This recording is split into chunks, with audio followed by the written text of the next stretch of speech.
Universal News TV, votre chaîne d'information la plus crédible. À plus de 50 ans après l'accession à l'indépendance des pays de l'Afrique dite francophone, on constate aujourd'hui qu'il n'y a aucun développement dans tous ces pays-là. Il n'y a pas de doute que l'Afrique subsaharienne francophone est en retard par rapport à l'Afrique subsaharienne anglophone, même en excluant l'Afrique du Sud. Mais pourquoi les pays d'Afrique francophone sont-ils à la traîne? Pourquoi toutes les anciennes colonies françaises d'Afrique ne sont pas développées?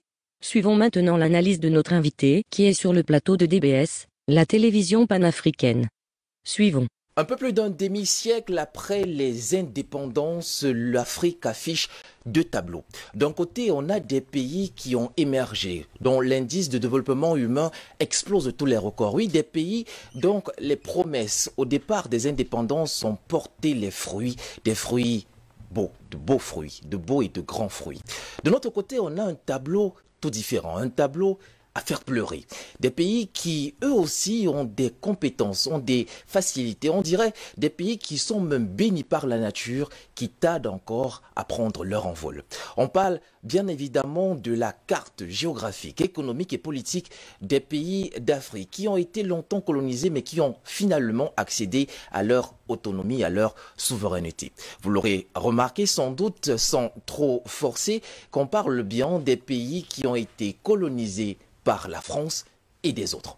Pour en parler ce matin, la malédiction des anciennes colonies françaises, vous, Monsieur Abdul-Kadir Angoura, je pense qu'avec le temps, j'enlèverai ce monsieur pour laisser juste Abdul-Kadir Angoura, ça viendra certainement. Mais plus sérieusement, on parle de ces pays dont le développement est aujourd'hui encore retardé et qui pourtant ont tout pour être des grands dans ce monde. Effectivement, depuis 2011, l'Afrique compte 54 États avec l'indépendance du Soudan du Sud. Et parmi les 54 États, 19 sont d'une manière ou d'une autre collés avec l'étiquette d'un pays anglophone. À côté de ces 19 autres pays, il y a également 14 qui ont aussi d'une manière ou d'une autre un passé colonial avec la France, sans compter les 6 pays qui font partie des pays dits lusophones. Maintenant, chaque année, oui, justement, oui, chaque année, la Banque mondiale ou encore le Programme des Nations Unies pour le développement procède à un classement des pays qui se portent économiquement en forme, on va le dire ici, à travers le continent. Et parmi ces pays, on a essayé de faire un petit rapprochement. On a essayé de jeter un coup d'œil sur les 10 premiers pays qui font partie des États les mieux développés. Et vous verrez cela à l'écran dans quelques instants seulement. Parmi ces pays, on a en tête le Nigeria avec 466 milliards de dollars en termes de PIB, produit industriel brut, justement. À côté donc du Nigeria, vous aurez en bas du classement l'Égypte qui vient en deuxième position avec 374 milliards. L'Afrique du Sud complète donc le trio de tête avec 317 milliards de dollars. L'Algérie, le Maroc rejoint donc l'Égypte comme 3 pays de l'Afrique maghrébine dans ce classement. Le Kenya et l'Éthiopie représentent Eldirim. L'Afrique de l'Est, le Ghana, vient juste devant la Côte d'Ivoire, premier et unique pays de l'Afrique francophone à figurer dans ce classement.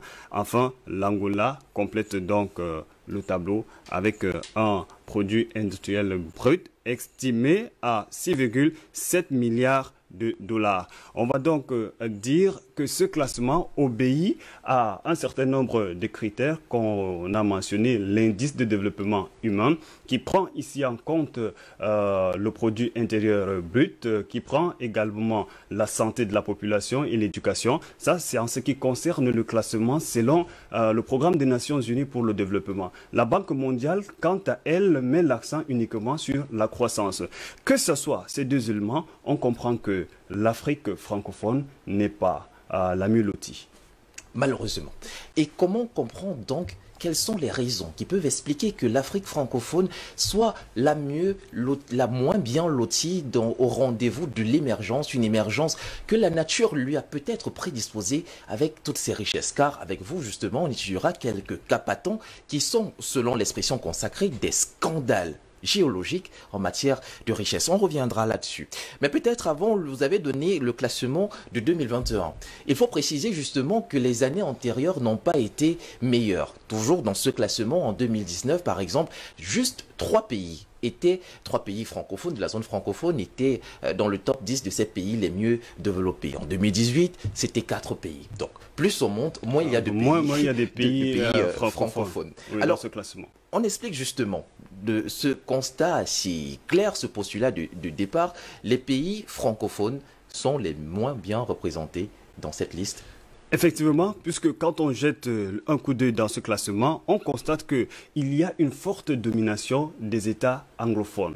Sur les 10 pays qu'on a classés ici, si on s'amuse à enlever les 3 premiers pays de l'Afrique maghrébine, on constate que sur les 7 qui restent, on a 4 représentants des États anglophones. Parmi les 4 représentants des États anglophones, ce sont tous des pays qui occupent pratiquement la tête du classement. On a le Nigeria qui revient régulièrement.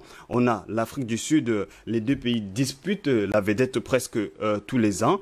À côté de cela, il y a l'Angola qui fait son entrée de plus en plus dans ce classement-là. On rappelle que le pays est parti en 2014 de la 17e position pour se retrouver aujourd'hui à la 10e position, à l'espace de quelques temps seulement. Pendant ce temps, nombreux sont des pays africains, des grands pays considérés dans notre sous-région comme des mastodontes, ont du mal à figurer dans le top 10. Notez par exemple dans ce classement aucun pays de l'Afrique centrale. On sait très bien que l'Afrique centrale est à dominance francophone. À côté de cela, on constate également que tous ces pays ont une monnaie libre et flottante. Il y a une liberté que vous prenez le cas du Nigeria par exemple, là-bas c'est le Naira, que vous vous rendez du côté de l'Égypte, là-bas on utilise ce qu'on appelle livre égyptien, que vous partiez au Ghana, c'est le cedi ghanéen. Donc dans tous ces pays, il y a une indépendance monétaire. Et cette flottance monétaire permet également à ce pays-là de nouer des affaires facilement. On peut ajouter à cela qu'il y a dans ce classement des pays qui n'étaient pas, disons, considérés comme des mastodontes, mais qui aujourd'hui ont leur propre devise, si on prend le cas de l'Éthiopie par exemple. Et ajoutons à cela une économie diversifiée. Certes, le Nigeria, l'Égypte ou encore l'Angola sont des pays qui disposent tellement de ressources minières comme le pétrole par exemple, mais à côté, il y a une diversification. On ne reste pas uniquement figé sur cette ressource. Naturellement. On prend l'exemple de l'Éthiopie ou encore le Kenya. Ce sont des pays qui ne disposent pas des ressources minières en tant que telles, mais ont réussi aujourd'hui à faire leur chemin sur la voie de l'émergence avec l'industrialisation du bois tout simplement. La démographie, un autre facteur très important. Le Nigeria, l'Éthiopie ou encore l'Égypte constituent les meilleurs pays en termes de démographie, ce qui offre aujourd'hui un marché important pour tous ces pays-là. On n'a pas envie d'évoquer la Chine ou encore l'Inde aujourd'hui, dont l'une des principales forces réside dans sa population. Qui constitue un véritable pouvoir d'achat. Parce que plus on a de consommateurs, alors si l'offre, la demande est assez grande, alors l'offre peut s'arrimer à cette demande et faire exploser les chiffres. On parle de comparaison. N'est-elle pas raison, mais tout de même, il y a lieu de s'en faire. Vous parlez du Nigeria, qui lui aussi a été gâté par la nature. Mais prenons un autre père africain, celui-là francophone, le Congo. Tenez par exemple, 2,3 millions de kilomètres carrés. Aujourd'hui, le Congo est le premier pays francophone en termes de superficie, pas en Afrique, au monde, carrément. Avec ses près de 90 millions d'habitants, le Congo fait office de deuxième population en Afrique, derrière justement son père. Avec un grand marché. Avec un grand marché, lui aussi. Potentiel hydroélectrique, on est parti pour avoir les 100 000 mégawatts. C'est le tiers de la consommation du potentiel du continent. Le tiers. Le Congo à lui seul a le tiers du potentiel en matière hydroélectrique. 60% de la superficie du Congo basse, est couverte par la forêt. Ce qui classe logiquement le pays parmi les premiers producteurs du bois dans le monde. Vous allez nous parler des ressources minières. Effectivement, on peut parler des ressources minières. À côté des ressources minières, il y a également des ressources que les pays réussissent aujourd'hui à créer. Quand on prend le cas du Congo, comme vous avez dit, se positionne aujourd'hui comme le 6e pays dans le monde à disposer des ressources minières, tout genre confondus. Donc, le pays est tellement gâté, comme vous l'avez dit, par la nature. À côté du Congo, il y a des pays comme le Mali, comme le Burkina Faso, comme le Niger, qui disposent à eux seuls 46% des réserves minières dans le monde. Mais ces pays font partie des États les moins développés sur le continent africain. Et ça, c'est de l'euphémisme que de dire qu'ils font partie des États les moins développés. Pour le cas du Congo, c'est le 8e pays le plus pauvre au monde. Classé selon l'IDH, justement l'indice de développement humain par les standards du programme des Nations Unies pour le développement. 8e pays le plus pauvre avec toutes ces richesses. Les téléspectateurs, certainement, avant que vous ne réagissiez, aimeraient comprendre qu'est-ce qui se passe dans ces pays gâtés par la nature et qui, des années plus tard, au règne pourtant de leur développement, de leur destin, n'arrivent toujours pas à émerger. On parle tout simplement de la mauvaise exploitation de ces ressources-là. Mais à côté de la mauvaise exploitation de ces ressources, il y a des éléments assez importants à prendre en considération. On peut par exemple aujourd'hui parler de l'internalisation de ces pays-là. Tous ces pays qui ont en commun un passé colonial, la France, qui les a accompagnés à un moment donné dans leur marche vers l'indépendance. Je ne pense pas qu'accompagner serait le bon mot. Surtout quand on parle de la France. Oui, à côté de ces pays-là, on compte aujourd'hui la Côte d'Ivoire, tout simplement l'unique pays parmi les 10 qui figurent dans ce classement-là. Et tenez, à côté du classement, on a eu un autre indice de développement de la Banque mondiale qui classe les 7 pays de l'Afrique francophone parmi les top 10 des pays les moins développés. On compte ici le Niger, le Mali, la RCA ou encore le Burkina Faso.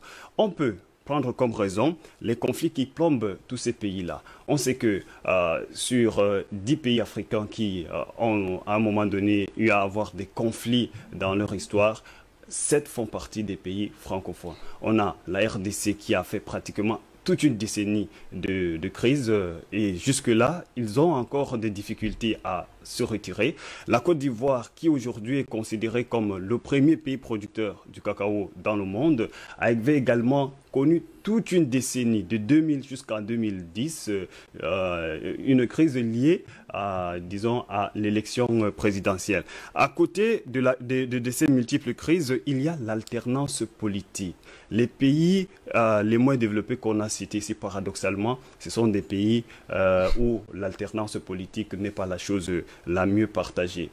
Enfin, le franc CFA qui est un lourd fardeau, il semblerait, pour tous ces pays-là. Ah, il ne semblerait pas, c'est un lourd fardeau. Le prix à payer est beaucoup trop grand. On va, avec vous, revenir sur quelques points quand même tout aussi importants qui magnifient cet écart entre les pays de la zone anglophone ou alors qui ont été colonisés par d'autres pays que la France. Parce que le cas des colonies, des anciennes colonies françaises est assez patent. Cette affaire pleurait, littéralement. On a remarqué que l'instabilité politique dans les anciennes colonies françaises est d'une évidence notoire. Et là, vous nous expliquerez certainement pourquoi. Parce que justement, dans le processus qui conduisait à l'indépendance, ce qui a finalement été accepté de plus de force que de gré par la France, c'est un accompagnement. Et là, je vous donne raison.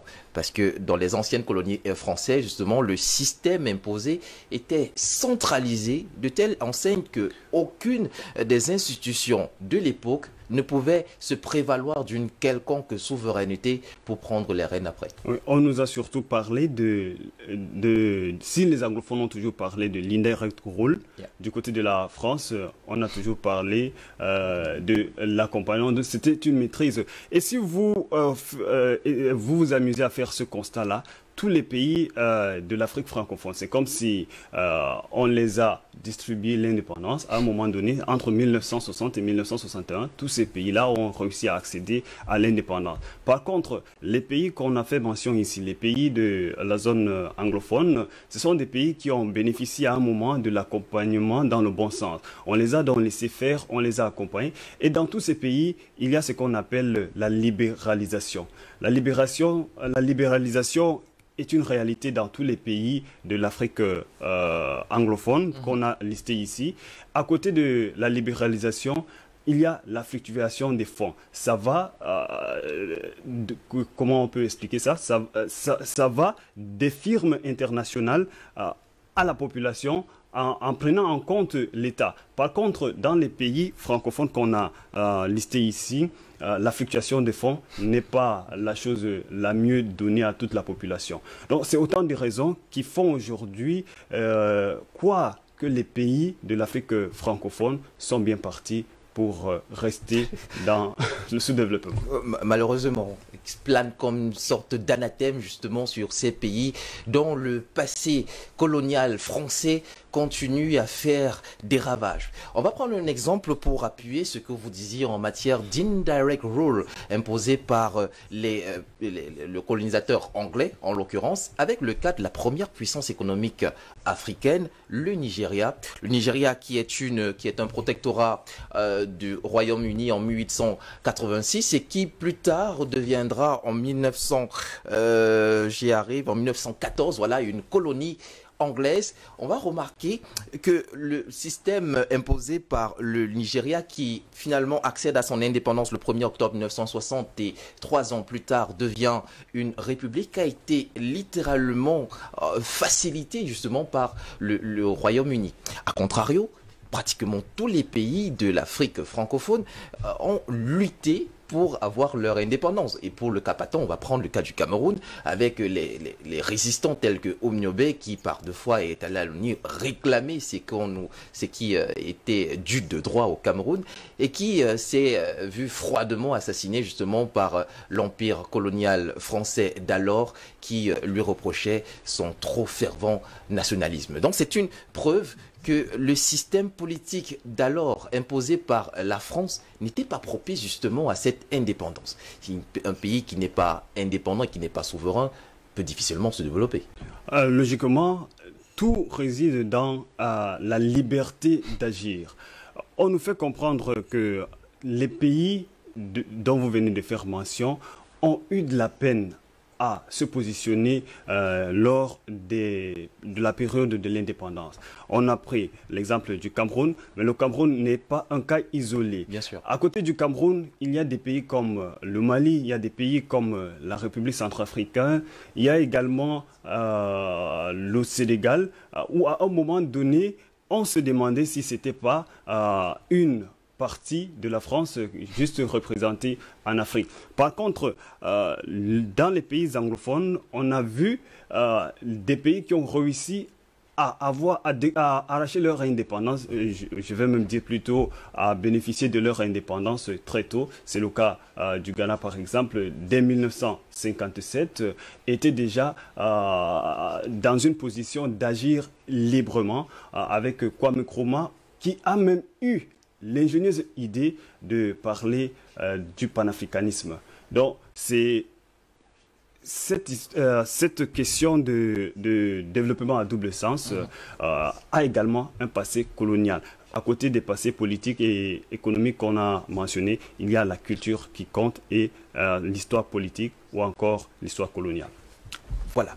Chers téléspectateurs, on a besoin de vous sentir, on a besoin de vos yeux, on a besoin de votre voix, mais aussi de vos commentaires. Cette émission Riposte est en live tous les matins sur DBS Télévision. Venez nous dire ce que vous en pensez Vous aussi, cette rubrique avant-propos marque justement les bases scientifiques qui vous permettent peut-être un peu plus d'avoir des informations sur des thématiques actuelles, des thématiques, des problématiques, dirais-je même, qui touchent cette Afrique et qui, si elles sont posées, bien adressées aujourd'hui, peuvent nous faire envisager un avenir meilleur. Peut-être avons-nous eu un mauvais départ, nous qui avons hérité justement d'un passé colonial français. C'était vraiment pas le plus bel héritage qu'on pouvait avoir et en termes d'ancêtres, c'était vraiment pas les meilleurs à choisir. Mais voilà, nous y sommes. Vous avez mentionné tout à l'heure que nous sommes partis pour rester dans cet anathème qui malheureusement ne nous fait pas entrevoir de bons jours, mais il y a quand même une lueur d'espoir. Tous les pays qui se sont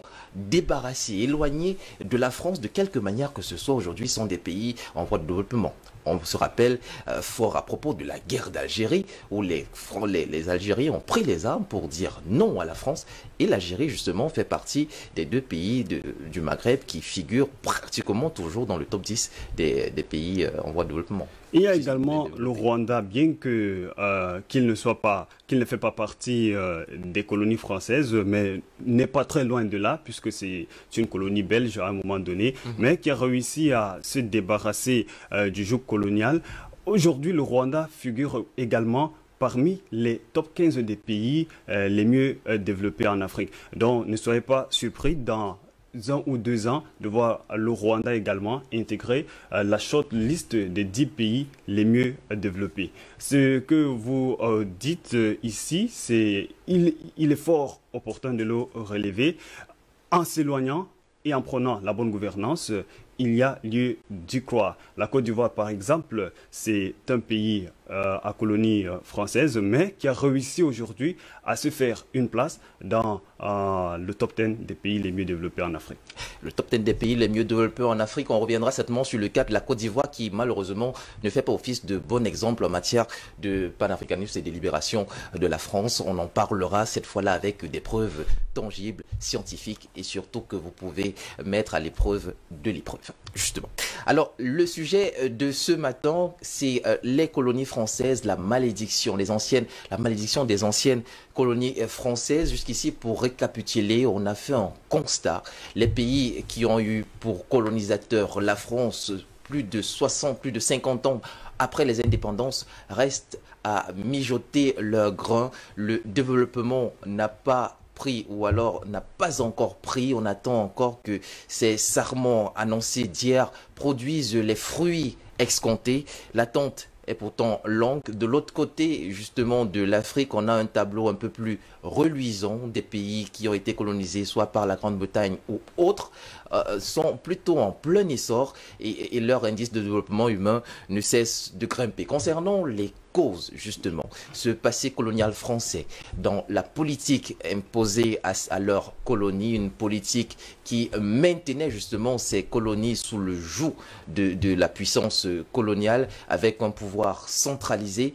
Le développement, forcément, n'a pas pris son envol. Aujourd'hui, on le remarque et vous l'avez, merci beaucoup Abdulkadir, relevé à suffire. Les pays dans la zone francophone sont les pays où il y a le plus grand nombre de troubles en matière politique. L'instabilité est constante. C'est vrai qu'ailleurs, il y a aussi des coups d'État qui renversent les présidents, mais la croissance tarde à aller au-delà de 3,8%. Ça, c'est sur le plan économique, justement. Sur le plan politique, on le disait pour chuter, justement, les pays francophones sont les pays où la plupart des révolutions de palais se passent à coups de canon, malheureusement.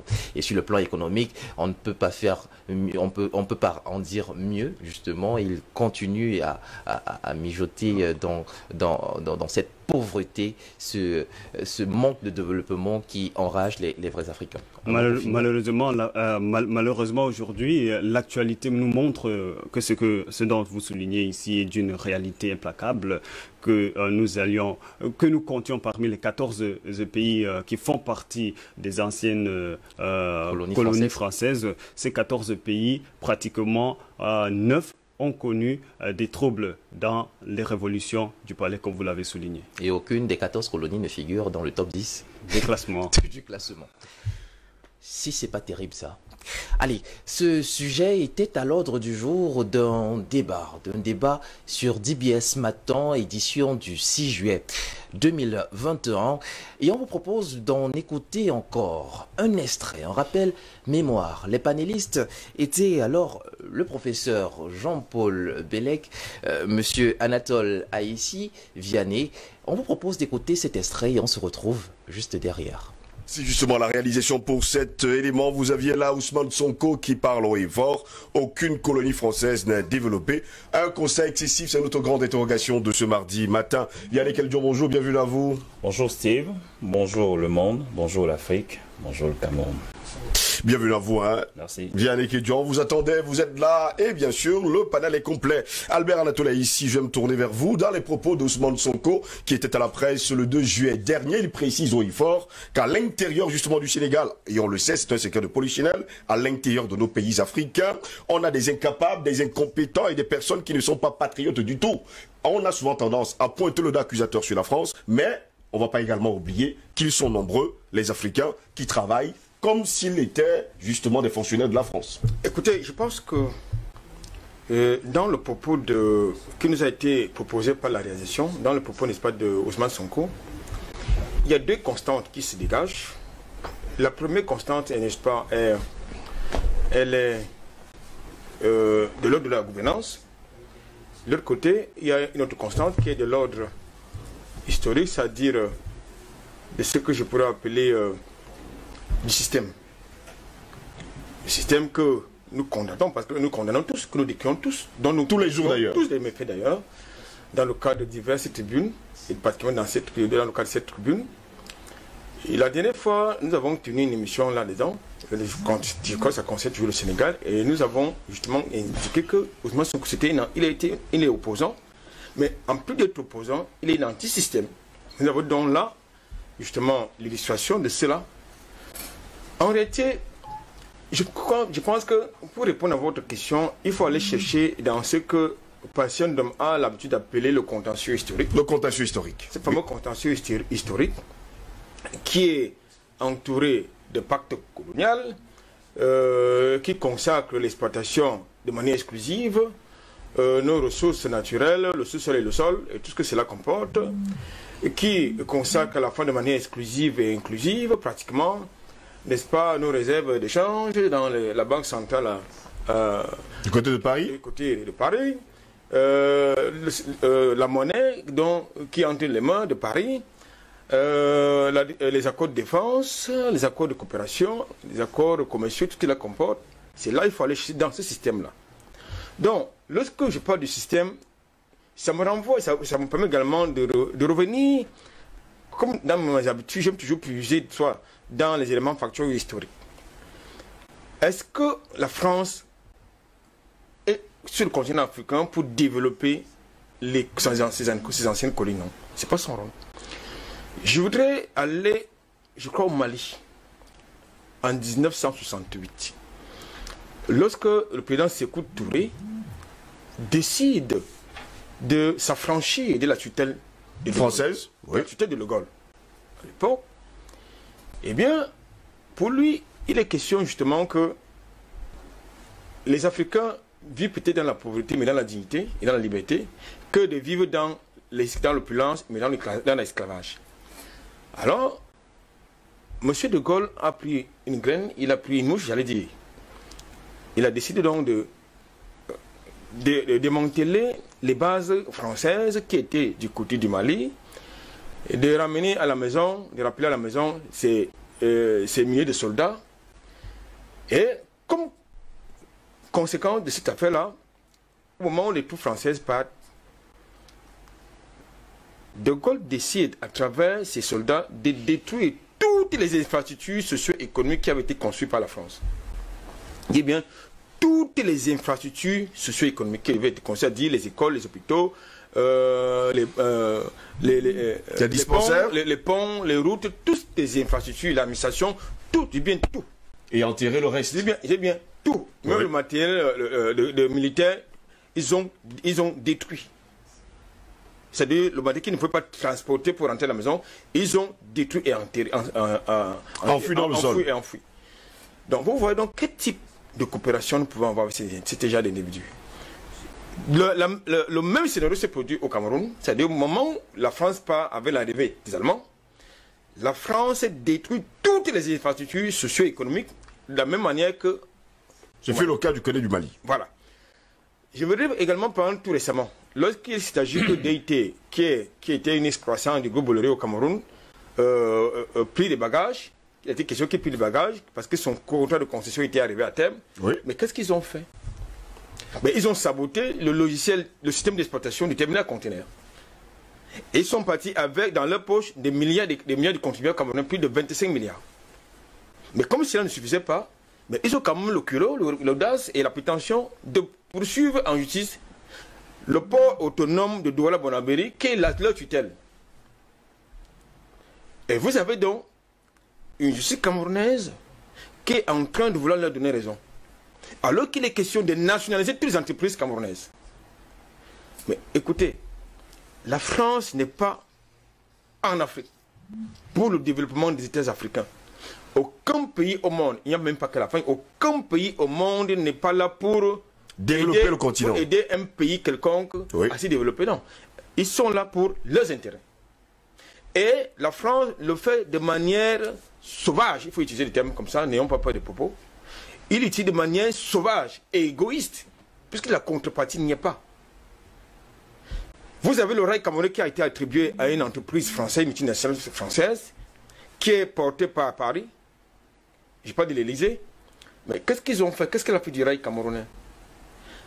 Dans sa mission, justement, d'exploitation, j'allais dire de modernisation, n'est-ce pas, du rail camerounais, mais moi, nous avons assisté au démantèlement du rail camerounais.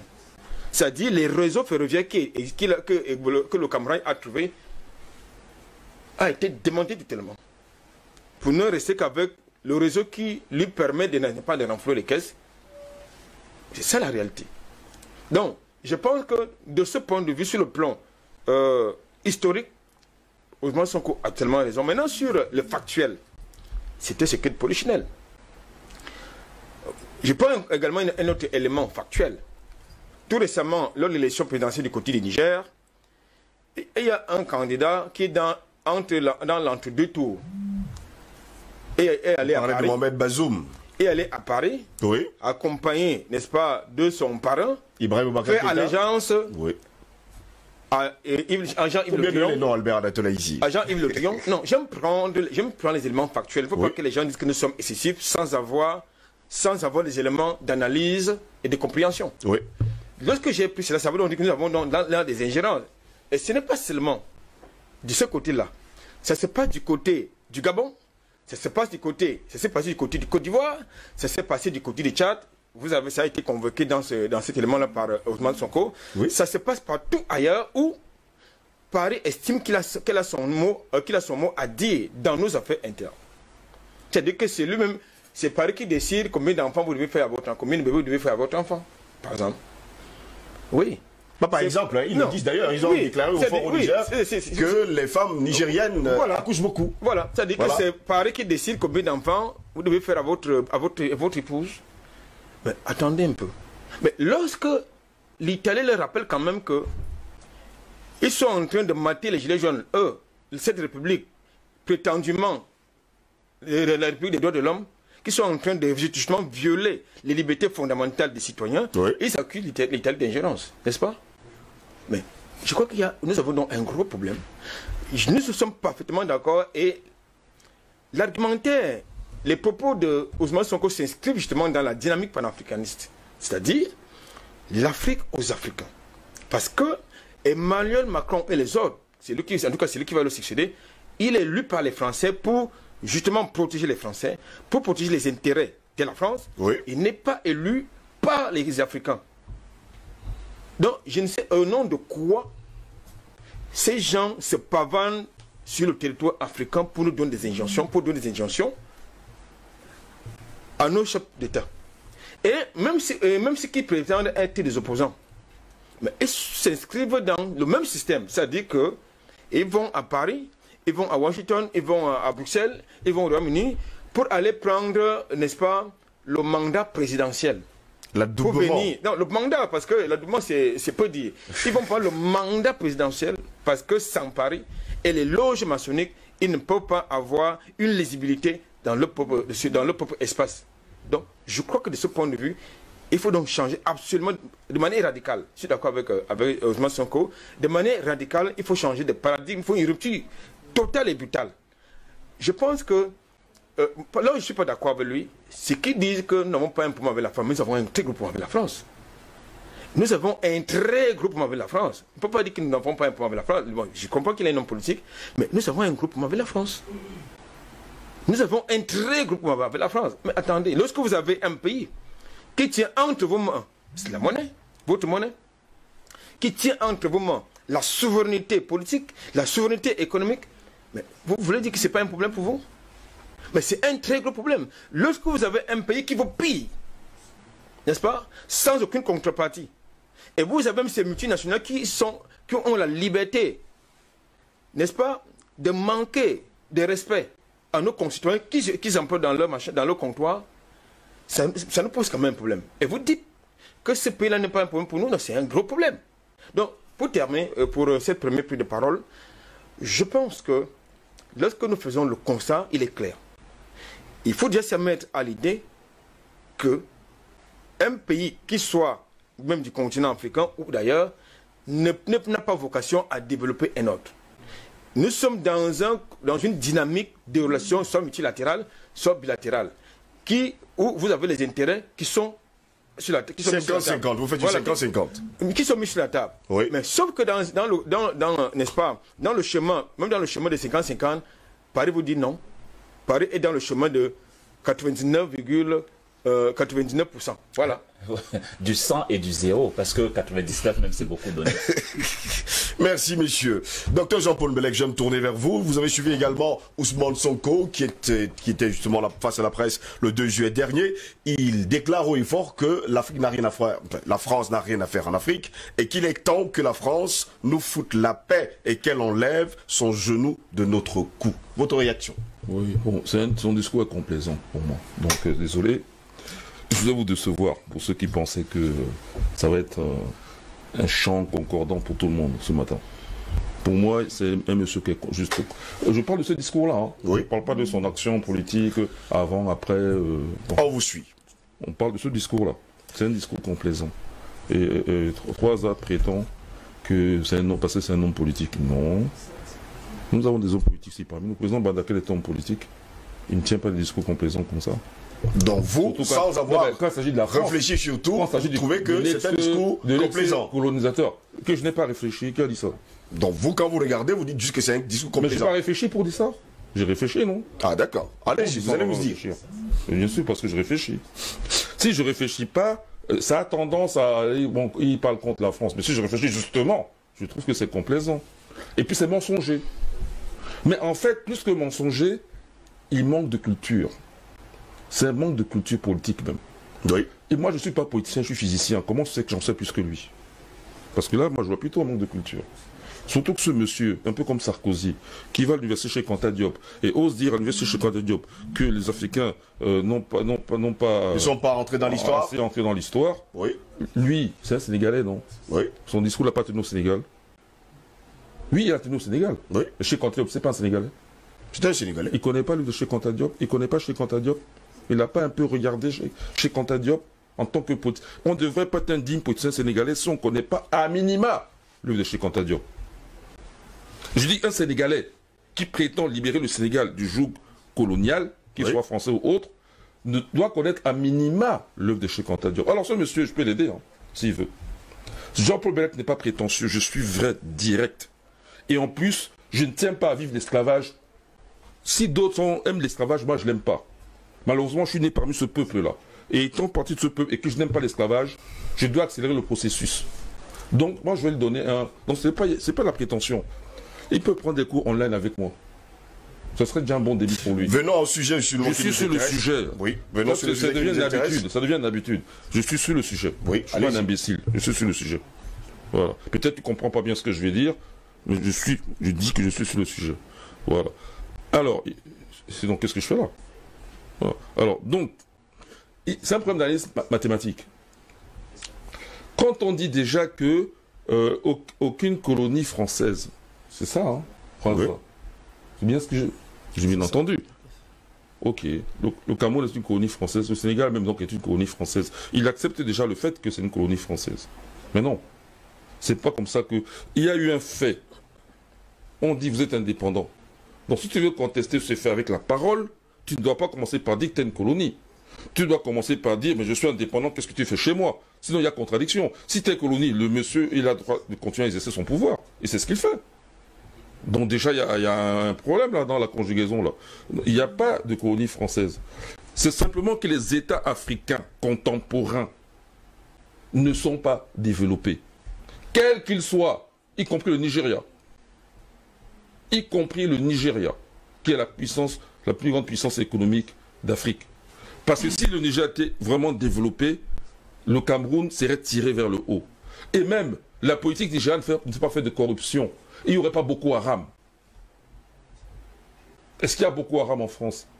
Puisque nous savons que c'est l'instrument de la France. Comment ça se fait que la France agit sur le Nigeria? Et même l'écho ne serait pas manipulé comme la France le veut, puisque c'est un objet de la CEDEAO.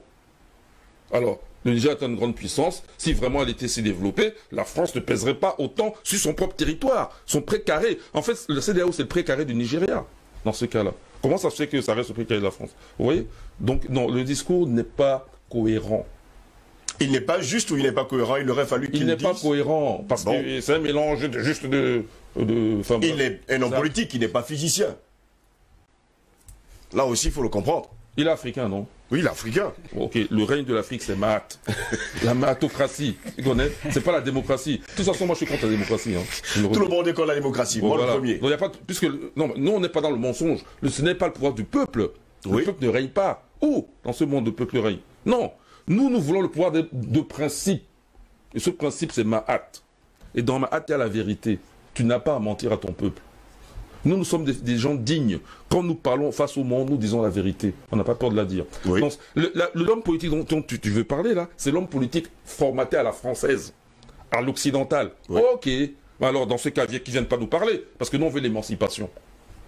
On veut des gens qui, justement, nous motivent à aller vers cette émancipation. Pas des gens qui prennent des canons européens, se comportent comme des Européens, et viennent nous faire croire que, oui, non, le jour où il sera au pouvoir, il est capable lui aussi de subir cette corruption. Il a menti également. Là, c'est un mensonge. Là, c'est un mensonge, parce qu'il sait très bien de quoi il parle. Dire que la France n'est pas responsable de la corruption au Sénégal? Mais bien sûr que la France est responsable de la corruption au Sénégal. La corruption des mœurs, d'abord. On ne nous impose pas l'homosexualité ici. On ne nous impose pas des vaccins qui sont des vaccins tueurs. Ça s'appelle la corruption. Corruption des mœurs, d'abord. Oui. Donc la corruption des mœurs, c'est quand même corruption. On est d'accord? Alors, tu disais que tu n'étais pas dans le sujet. Tu commences à entrer dans le sujet. Ah, je commence seulement. J'ai toujours été dans le sujet depuis le début. Ça veut dire que nos niveaux ne sont pas les mêmes. Et c'est pour ça que tu m'invites. C'est pour ça que tu m'invites. Hein, quand tu restes 10 ans, tu ne vois pas Jean-Paul Bellec, tu l'invites quand même. Parce que tu sais très bien que le niveau n'est pas le même. Ben attends, il faut... Oh, mais Jean-Paul Bellec, on est sur un plateau de télévision. Allons-y, on peut se dire. Oui, mais moi je suis Jean-Paul Bellec, je suis pas Steve Goss, ok? Donc tu dois me donner le respect que tu me dois. Oh, oui. Là, nous sommes sur un plateau de télévision. Nous sommes africains! Comment... Bon, ok. Vous êtes en train d'argumenter. Lorsque vous faites un argumentaire, finissez votre argumentaire. Non. Mais ne jouez pas. Non.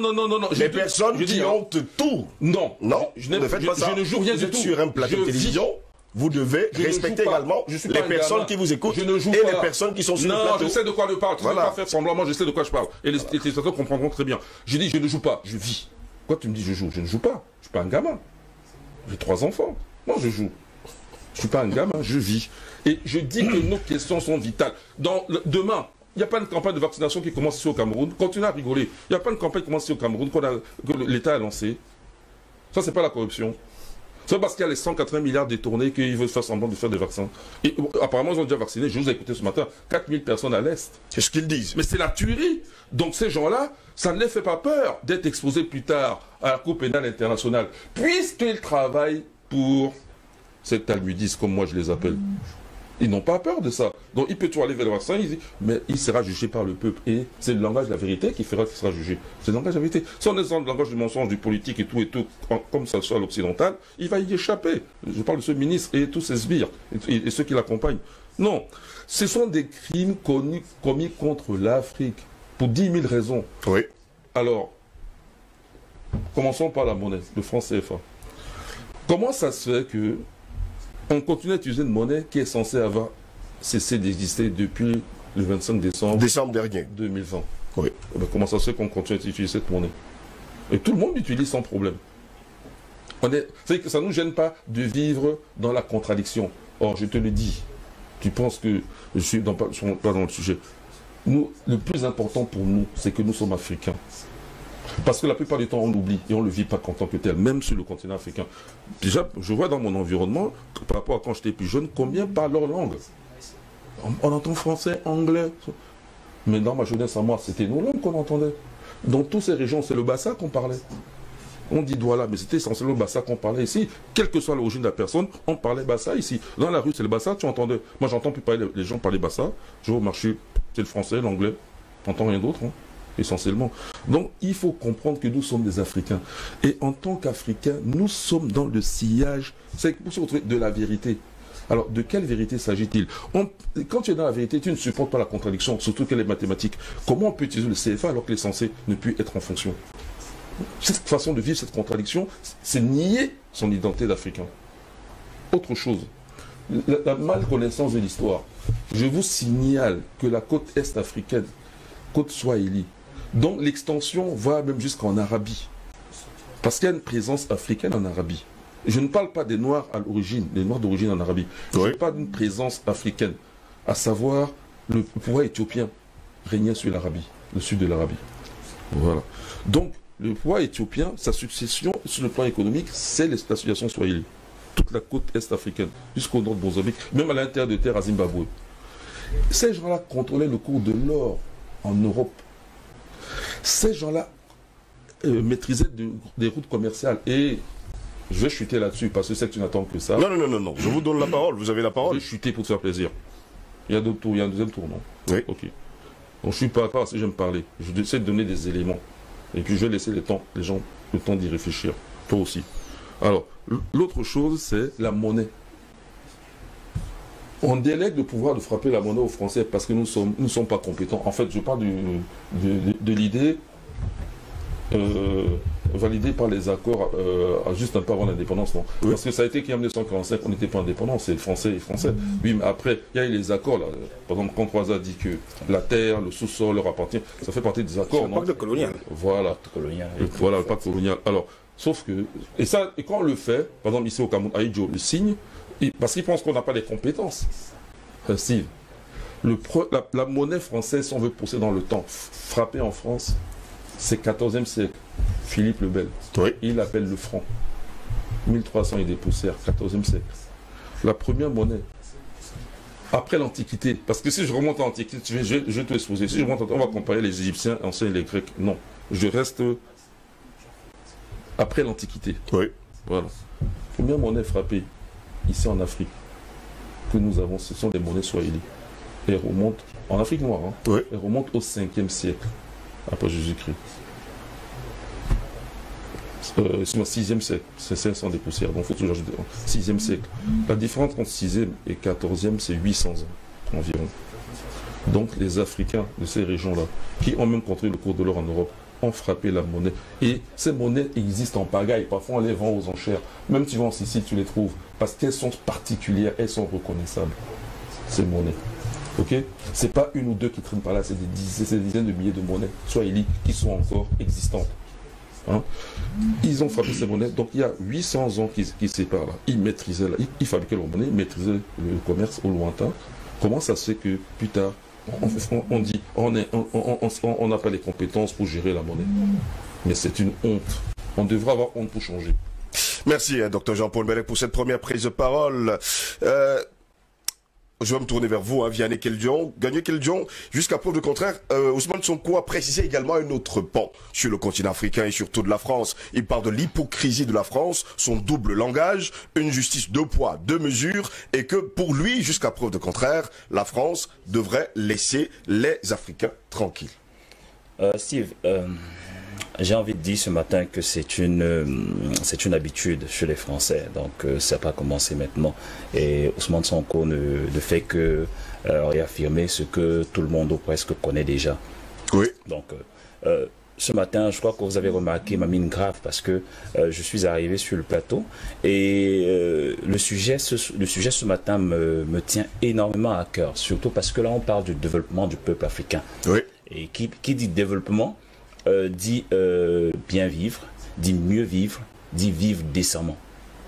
Et maintenant, quand on regarde le contour, on va se rendre compte qu'on a plusieurs éléments en réalité qui nous maintiennent exactement, qui ne nous permettent pas de vivre normalement, qui ne permettent pas de mieux vivre, donc qui ne permettent pas de nous développer.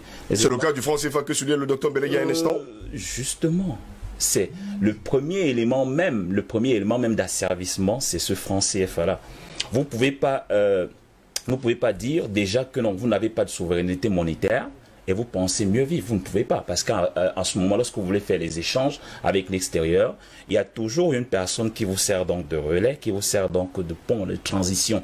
En ce moment, c'est cette personne-là qui décide. Si elle décide de bloquer, si elle décide de casser le pont, en ce moment-là, vous êtes, comment je vais dire, vous êtes mal paré. Oui. Vous êtes mal parti. Donc, aujourd'hui, le franc CFA, je crois qu'on a longtemps dit les raisons. Le 3A, le docteur Bellec l'a brillamment dit, l'a brillamment démontré.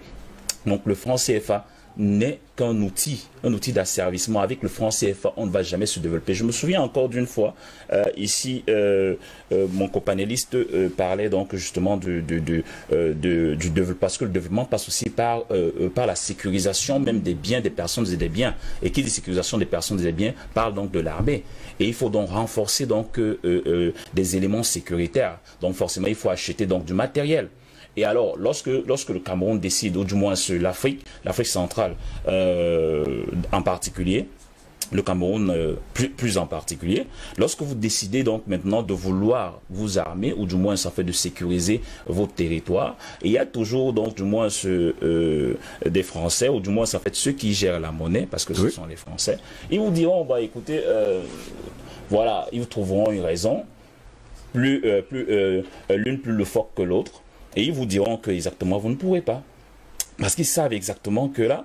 là où ils vous tiennent. Là où ils vous tiennent exactement, oui. C'est au niveau de la monnaie. Donc la monnaie fait partie... Donc la monnaie c'est un gros, mais alors un très très gros problème dans le en tout cas pour le docteur Jean-Paul Bellec, il faut prendre une décision simple. Parce que depuis le 25 décembre dernier, oui. Eh bien le contrat, pour ne pas dire les accords avec le franc CFA sont terminés, sont caducs désormais. Et pour lui, il se pose bien des questions à savoir...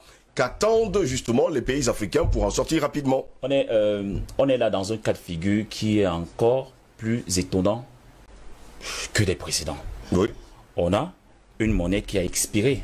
Parce qu'elle a expiré. Oui. Sa date d'expiration est arrivée. Même si la France était la France, face à la France, hein, non, pour créer cette monnaie. Non, écoutez, moi j'ai envie de dire, on s'en fout de qui est la France.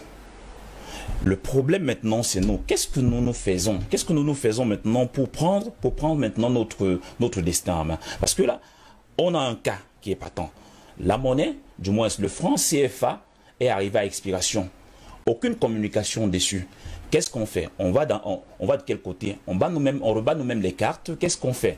On prend une autre monnaie, on va où personne ne sait. Du moins, le franc CFA est toujours en circulation. Et il se dit même que la banque, les banques centrales s'apprêtent encore, du moins à réinjecter, à demander à ce que la monnaie soit encore, du moins ça fait que la France batte encore plus le franc CFA, du moins est-ce qu'on nous ajoute encore, qu'on nous renfloue les caisses. Et c'est dément. C'est dément parce que vous êtes en train, on est là je vais pas dire, on est là en plein film hollywoodien en fait.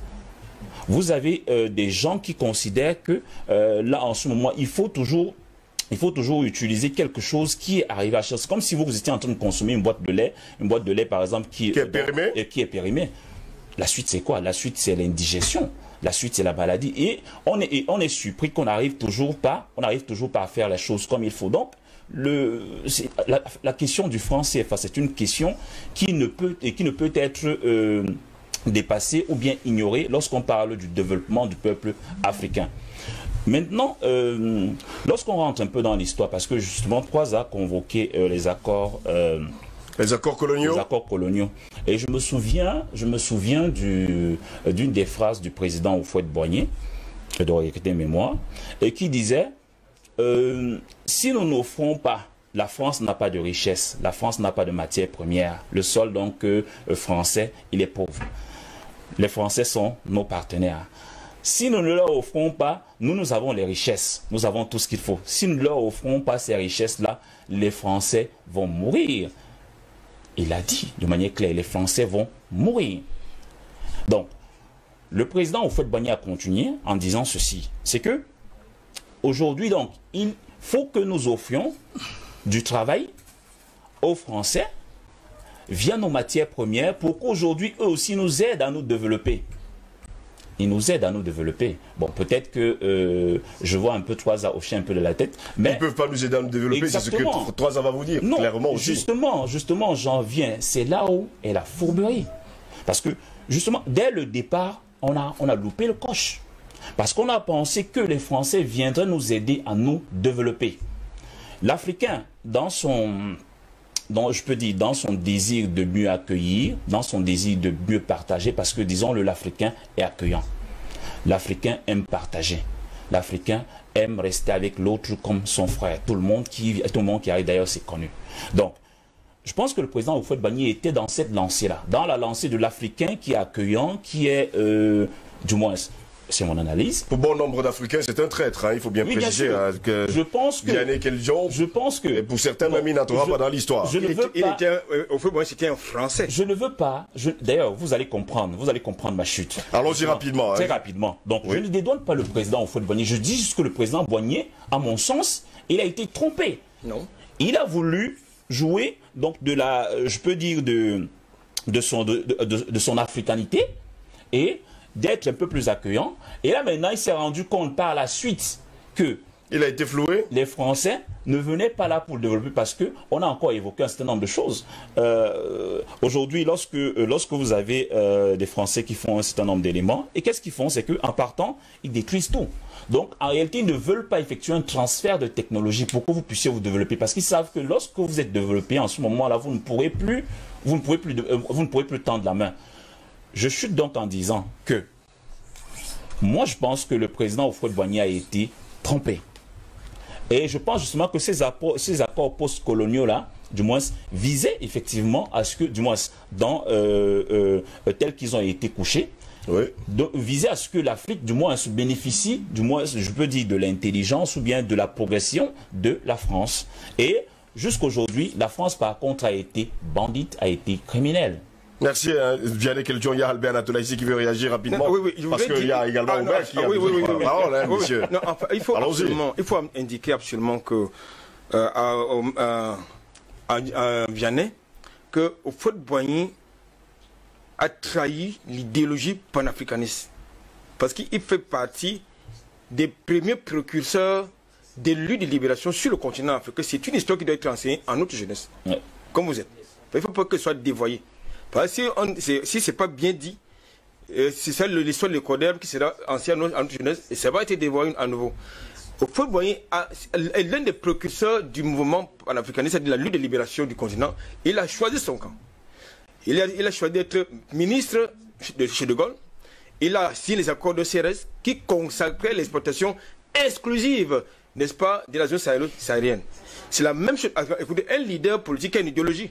Et qui a trahi également, il faut bien préciser. J'allais y arriver. Oui. Un leader politique qui a la responsabilité de diriger l'État a une vision de développement et d'émancipation de son peuple. Il n'attend pas que ce soit un autre pays qui vienne développer son pays. Ou bien, j'allais dire, l'affranchir, ou bien l'émanciper. Non.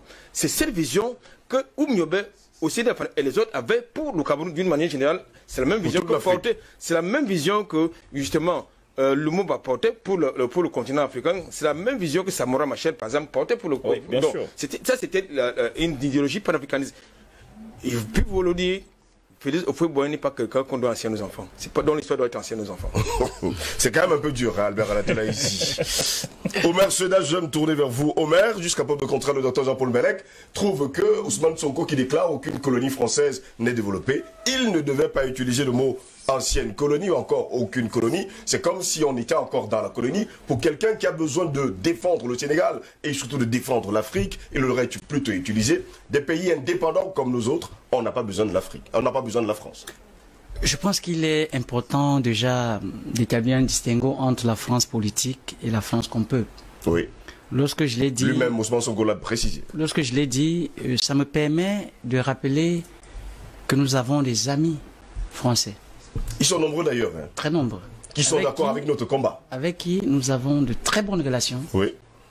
Mais nous sommes simplement outrés par l'attitude narcissique de l'oligarchie politique française qui imbécilise, qui infantilise l'Afrique. Lorsque je l'ai dit, Steve Gauche, je prends votre thématique. Aucune colonie française n'est développée. Mais avant de rejoindre le docteur Bellec, même si ce n'est pas important, parce que c'est le fond du débat qui m'intéresse, oui. Il est important de rappeler qu'aucune colonie française n'est développée et aucune colonie française ne sera développée avec la France, si rien n'est fait. En le disant, je m'appuie sur des éléments profonds, simples. Nous avons à la tête de nos États des épées de Damoclès. Il y a d'innombrables pesanteurs, des pesanteurs politiques, des pesanteurs culturels, des pesanteurs économiques. Et lorsque je prends l'aspect politique, mais dis donc, il faudrait convoquer le pacte colonial. Et ce pacte colonial, sans vouloir rentrer dans l'histoire, nous trace là une dynamique de maître, et des élèves, oui. Esclaves. Qui est le maître? C'est Paris. Qui est l'esclave? C'est l'Afrique. Élève. D'ailleurs, ceux que nous appelons présents en Afrique, ils sont recrutés par Paris. Ousmane Sonko a parlé des loges maçonniques. Nous avons là une vassalité de l'élite politique africaine. De telle sorte que ceux que nous appelons abusivement présents ne sont autres que des préfets. Mais je me pose donc la question. Nous parlons des États indépendants avec à la tête de nos États des préfets. Que peuvent faire les préfets? Mais je pense que le préfet se tourne vers le gouverneur vers le ministre vers le président. Dans le cas d'espèce, le gouverneur c'est au Matignon, les ministres peut-être là-bas au Matignon, mais le président se trouve à l'Élysée.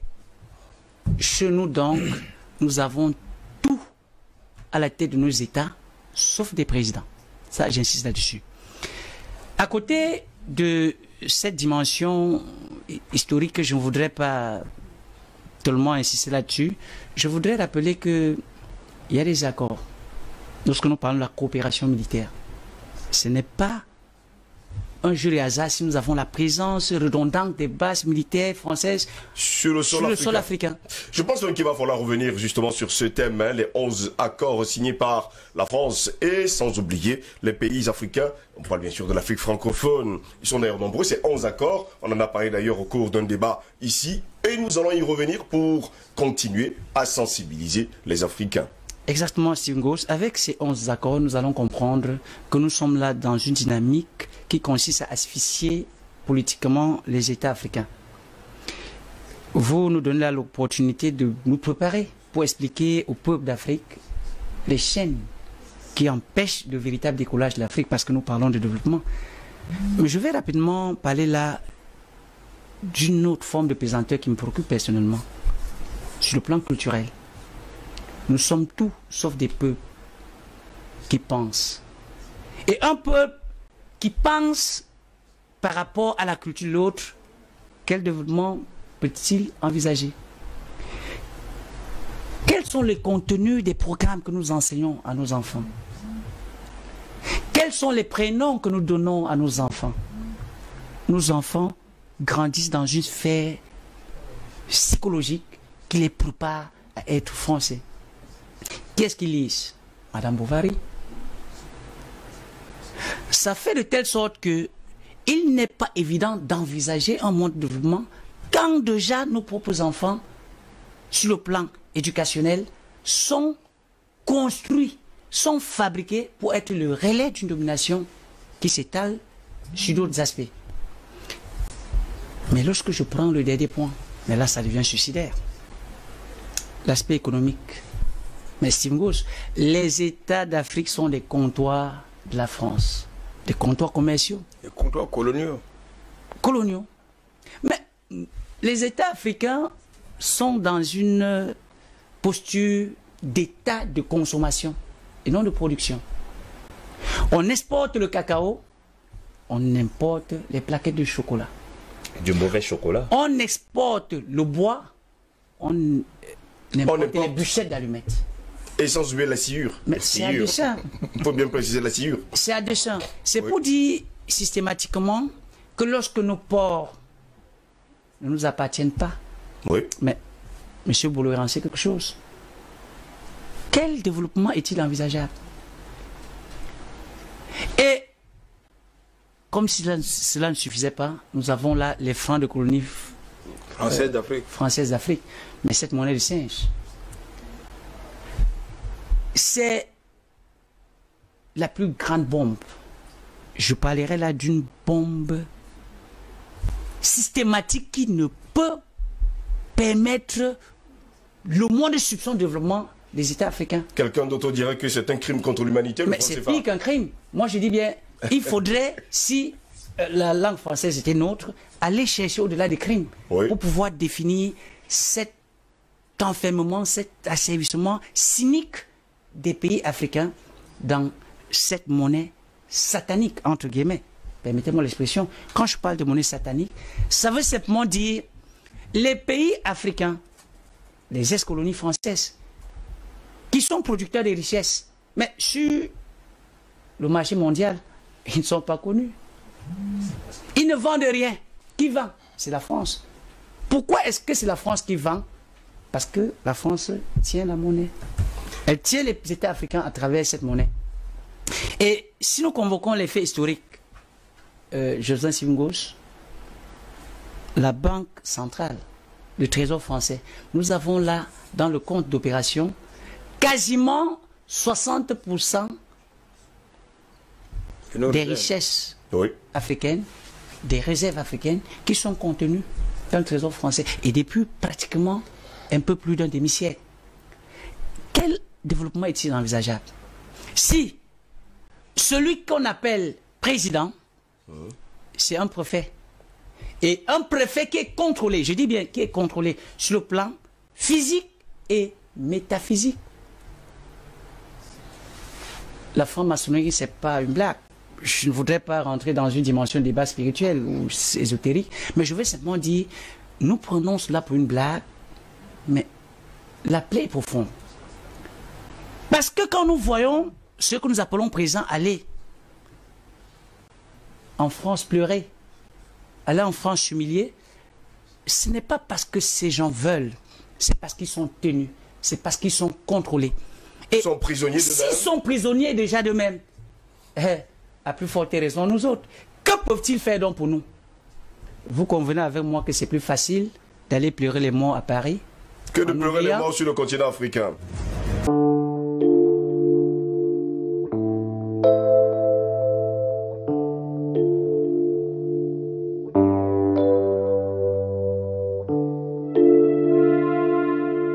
Qui débattait justement de cette question. Le postulat de départ, alors le 6 juillet dernier de ce débat, le postulat de départ, disais-je, donc c'est qu'aucune colonie française n'est développée. Un constat qui s'appuie sur des faits, une vérité irréfragable aujourd'hui sur le plan économique, notamment des 14 colonies françaises, anciennes colonies françaises, aucune ne figure dans le top 10 des pays les plus développés en Afrique au jour d'aujourd'hui. Une instabilité politique qui est caractérisée également dans ces pays où les révolutions de palais se font plus à coups de canon qu'à autre chose. Donc, à ce constat vient s'ajouter justement une révolte. Si l'Afrique pouvait rêver mieux en termes de départ, il y a raison d'espérer. Et cette raison d'espérer, cette espérance se base justement sur les soubresauts de libération qui sont en train d'être mis en place. Oui, les dirigeants africains devraient prendre conscience, devraient se faire pousser une âme de patriote afin de combattre fût-il jusqu'à la mort le colonisateur français.